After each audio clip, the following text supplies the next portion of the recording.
जय हिंद दोस्तों। कैसे हैं आप लोग। तो आज हम बात करने वाले हैं साल 2023 में आई एक मलयालम फिल्म काथल के बारे में। दोस्तों, इस फिल्म में ममूटी सर ने काम किया है और ये एक सोसाइटी को बहुत ही बढ़िया मैसेज देती है। तो आप इस वीडियो को अंत तक ज़रूर देखिएगा। फिल्म की स्टार्टिंग में हमें ओमना नाम की एक लेडी दिखाई जाती है जो कि चर्च में होती है और वो अपनी प्रेयर्स कर रही थी। तभी उसकी बेटी वहाँ पर आती है और पूछती है कि उसके पिता कहाँ पर हैं। तो उसकी माँ उसे बताती है कि उसका पिता चर्च में थे, लेकिन उन्हें एक पार्टी का कार्यकर्ता ले गया है अपने साथ ताकि वो उन्हें इलेक्शन में खड़ा करवा सके। ओमना के पति मैथ्यू का उस गांव में बहुत ज़्यादा नाम था क्योंकि वो हमेशा लोगों की मदद किया करता था और उसने हाल ही में एक पार्टी ज्वाइन करी थी जहाँ पे वो उम्मीदवार के रूप में खड़ा होने वाला था और उसकी पार्टी को पूरा यकीन था कि इस इलेक्शन में वही जीतेगा। एक बंदा मैथ्यू को अपने पास बुलाता है और उसे बताता है कि उसकी बेटी उसके नौकर के साथ प्यार करती है और वो नहीं चाहता कि उन दोनों की शादी हो। मैथ्यू उससे कहता है कि उन्हें पूछना चाहिए कि आखिर वो क्या चाहती है और जब वो उससे उसकी इच्छा पूछता है तो वो उसे बताती है कि वो उससे शादी करना चाहती है। इसलिए मैथ्यू अपने दोस्त को समझाता है और उससे कहता है कि उसे उन दोनों की शादी कर देनी चाहिए, लेकिन उसका पिता ये बात सुन के रोने लगता है और घर के अंदर चला जाता है। मैथ्यू की फैमिली में उसके पिता भी होते हैं जो कि उस पार्टी के ही मेंबर थे, लेकिन अब उन्होंने संन्यास ले लिया था और उनका बेटा मैथ्यू उस पार्टी को आगे बढ़ा रहा था। रात को मैथ्यू का साला उससे मिलने के लिए आता है और उसे बताता है कि इस इलेक्शन में पक्का जीत उन्हीं की होगी क्योंकि इस गांव में जो भी घर हैं सारे के सारे उसे वोट देने के लिए तैयार हैं। तभी वहाँ पे उनकी बेटी आती है तो वो उससे पूछता है कि क्या वो उसके साथ एक पैग लगाएगी, तो वो हाँ कर देती है और ओमना और मैथ्यू ये देखते ही रहते हैं। वो उनके सामने वाइन पीती भी है और हम देख पाते हैं कि वो दोनों उसे मना तक नहीं कर रहे हैं, यानी कि वो दोनों अपनी बेटी पे ज़रा भी ध्यान नहीं देते थे और वो लोग ऐसा क्यों करते थे ये आपको आगे पता चलेगा। फिर हमें उस गांव में थंकन नाम का एक बंदा दिखाया जाता है जो कि उस गांव में लोगों को ड्राइविंग सिखाया करता था। उसकी स्टूडेंट्स कुछ लेडीज़ होती हैं जो कि उसके साथ हमेशा सेफ फील किया करती थी क्योंकि उस गांव में सभी लोग ये बात जानते थे कि थंकन गे है और इसीलिए लेडीज उसके पास सेफ फील किया करती थी। तभी थंकन अपने भांजे को देखता है जो कि स्कूल के बाहर लड़ाई कर रहा था और वो उसकी लड़ाई छुड़वाता है और उसे अपने साथ घर ले जाता है। तभी वो देखता है कि उसकी बहन उसके घर आई हुई है और वो अपने बेटे से कहती है कि वो कभी उसके घर आ जाया करे, लेकिन उसका बेटा उससे कहता है कि वो अपने पिता से बहुत नाराज है इसीलिए वो नहीं आ सकता। दरअसल उसका पिता बहुत ही दारू पीता था और हमेशा उसकी शादी की बात किया करता था, लेकिन उसे पढ़ाई करनी थी इसीलिए वो अपने घर छोड़कर अपने मामा के घर में रहता था। इधर मैथ्यू एक मीटिंग में होता है जहाँ पे पार्टी के कार्यकर्ता डिसाइड कर रहे होते हैं कि आखिर वो अपना प्रमोशन कैसे करेंगे। मैथ्यू सबसे कहता है कि उसके पिता भी उन्हें सपोर्ट कर रहे हैं और उसका मानना है कि उसके पिता के एक बार कहने पर सभी लोग वोट उन्हें दे देंगे। उसके बाद मैथ्यू जब घर जाता है तो अपनी वाइफ से पूछता है कि उनकी बेटी कहाँ पर है, तो वो उसे बताती है कि उसके कॉलेज में कोई फेस्टिवल है तो वो वहाँ पे चली गई है। अगली सुबह मैथ्यू जब अखबार पढ़ रहा होता है तो उसका पिता वहाँ पे आके बैठता है और तभी मैथ्यू वहाँ से उठ के चला जाता है, जिससे हम जान पाते हैं कि वो दोनों एक दूसरे से बात नहीं करते हैं।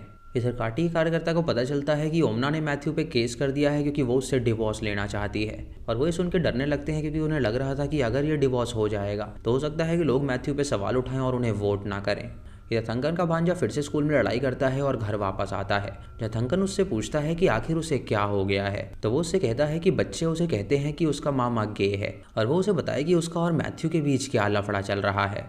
ये सुनकर थंकन चुप हो जाता है और उससे कहता है कि उसे इस सब से कुछ लेना देना नहीं है। इधर ओमना के पास उसका भाई आता है और उससे कहता है कि वो डाइवोर्स हरगिज ना ले क्योंकि अगर मैथ्यू केस हार गया तो उसे भी कॉन्ट्रैक्ट नहीं मिल पाएगा।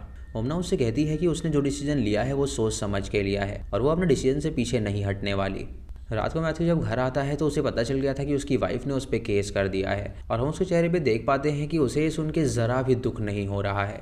मैथ्यू कभी तो अपनी बेटी से बात कर रहा होता है जहाँ उसकी बेटी भी गुस्सा हो रही थी और उसे कहती है कि वो भाभी को समझा दे कि ऐसी हरकतें वो ना करे क्योंकि इससे उसके भाई के इमेज पे बहुत ही ज़्यादा दाग लग जाएंगे। मैथ्यू ओमना के पास जाता है और उससे पूछता है कि आखिर उससे क्या गलती हो गई है, तो ओमना उससे कहती है कि उसे सब पता है कि वो ये क्यों कर रही है, वो और उसके साथ बंध के नहीं रहना चाहती और अपनी लाइफ जीना चाहती है। अगले दिन मैथ्यू पार्टी के कार्यकर्ता के पास जाता है और उसे कहता है कि उसे लगता है कि ये ठीक समय नहीं है इलेक्शन लड़ने के लिए, इसीलिए वहाँ से हटना चाहता है क्योंकि उसकी वाइफ ने ठान लिया है कि वो उससे डाइवोर्स लेकर ही रहेगी, लेकिन वो पूरी कोशिश करेगा उसे डाइवोर्स ना देने की। रात को मैथ्यू के पोस्टर्स हर जगह लग जाते हैं जहाँ पे लिखा हुआ था कि वो लोग सिर्फ उसे ही वोट दें। अपोजिट पार्टी के कार्यकर्ता कुछ लोगों के घर आते हैं उनसे वोट मांगने के लिए, लेकिन वो लोग उन्हें सख्त इनकार कर देते हैं क्योंकि वो मैथ्यू को ही वोट देने वाले थे।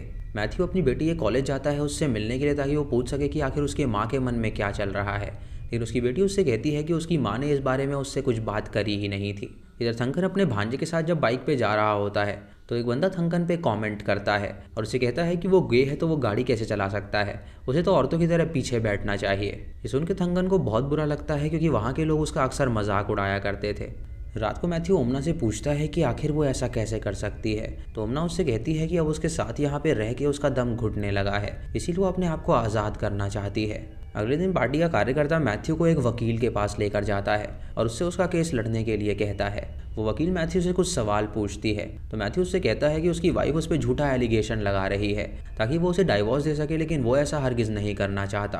अब कुछ दिनों बाद उनका केस कोर्ट में पहुंचता है, जहां उन दोनों को काउंसलिंग में पहले भेजा जाता है। काउंसलर उन दोनों से समझौता करने के लिए कहती है, लेकिन ओमना अपने डिसीजन पर अटल थी और वो समझौता हरगिज़ नहीं चाहती थी। अब दोस्तों, उन दोनों की अलग होने की असली बात क्या थी ये आपको आगे पता चलेगा। अगले दिन मैथ्यू जब अपना प्रचार कर रहा होता है तो जोर की बारिश हो जाती है और थंगन एक दुकान में होता है जो कि मैथ्यू के पास आता है उसका पर्चा लेने के लिए। हम देख पाते हैं कि वो दोनों काफी ऑकवर्डली एक दूसरे को देख रहे थे। थंगन अपनी गाड़ी में बैठ जाता है और वहां से चला जाता है और गाड़ी में वो मैथ्यू की तस्वीर देखकर स्माइल करने लगता है, जिससे कि हम जान पाते हैं कि वो मैथ्यू को पसंद करता है।